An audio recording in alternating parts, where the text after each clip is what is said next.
Hi everybody, it's Miss Lorenz here. I'm going to talk about Unit 2, Lesson 13, and let's get going here. So in this first one, we have to look at whether this table that we're given could represent this situation.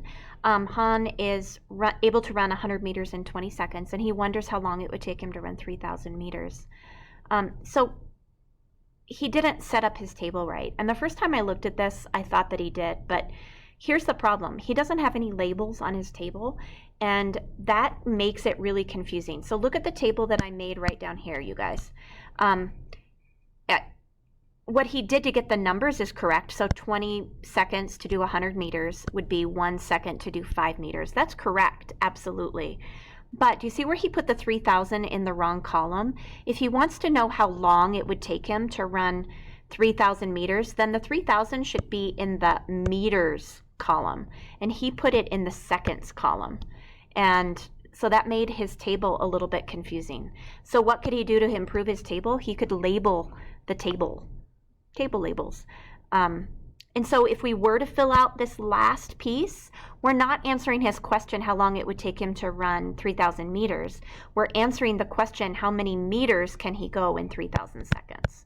So make sure that you're really, what we can learn from this is that it's really important to label our table and to make sure that the numbers go with each other. All right, so Priya can bike, this is number 2. Priya can bike 150 meters in 20 seconds, and at this rate, how long will it take her to bike 3,000 meters?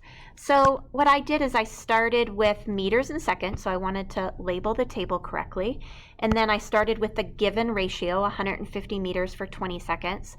I jumped all the way to 3,000. You wouldn't have to. You could chunk it any way that would make the most sense to you in this table, but I chunked it all the way to 3,000, and then I just knew that I could multiply 150 times 20 to get to 3,000. So then I would multiply 20 times 20 to get to 400. So it would take her 400 seconds. That's the answer. What I did here, you guys, is I turned that answer into minutes by dividing by 60. So 400 divided by 60, that would be 6 2/3 minutes, which is 6 minutes and 40 seconds, because 2/3 of a minute is 40 seconds. And I don't think you can see that. I think that's actually off the page. There we go. All right, the next one, Priya's neighbor has a dirt bike that can go 360 meters in 15 seconds. And so we're asked to figure out how long it would take them to ride 3,000 meters. So I just set up a ratio equivalence here. I wanted it to look different than the table for you guys. So this is the given information, 360 in 15 seconds. And then to get from 360 meters to 3,000 meters, I have to multiply by 8 1/3. So then I'm just going to multiply the 15 times 8 1/3. Now you may have come about it differently. You could have found the unit rate, how many meters they go per 1 second. I think that would be a great way to do it, and then applied it. But however you came up with it, we should have gotten that Priya would take 125 seconds, which when you see 125 seconds, you should think, oh, that's a little more than 2 minutes, right? Because 2 minutes would be 120 seconds. And that's what it comes out to be when I divide it by 60. It comes out to 2 minutes and then 4 8/10 of a second, or almost 5 seconds. All right, number 3, we have a sports drink recipe that calls for 5/3 of a tablespoon for every 12 ounces of water. So there's our ratio, 5/3 powdered drink mix and 12 ounces of water. And our question is, how many batches could we make if we had 5 tablespoons of drink mix and 36 ounces of water? Well, to get from 12 to 36, I know I multiply by 3. And I also know that to get from 5/3 to 5, I multiply by 3. And since we're multiplying both by 3, that tells us our number of batches. So that would be 3 batches.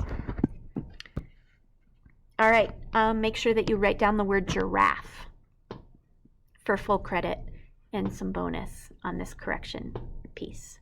And the last one, in this cube, I'm going to erase giraffe now.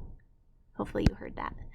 In this cube, we are looking at the surface area and the volume. So remember, the surface area, if it's a cube, then it's a perfect square on every face. And if it's a 3 by 3 square, then the area of that face is 9.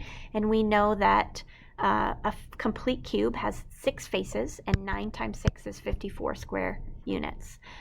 To find the volume, we're just going to multiply the length times width and height, because I want to know how many cubes would fit inside or fill up the cube. So 3 times 3 times 3 gives me 27 cubic units. All right, thanks for listening. I hope that helped.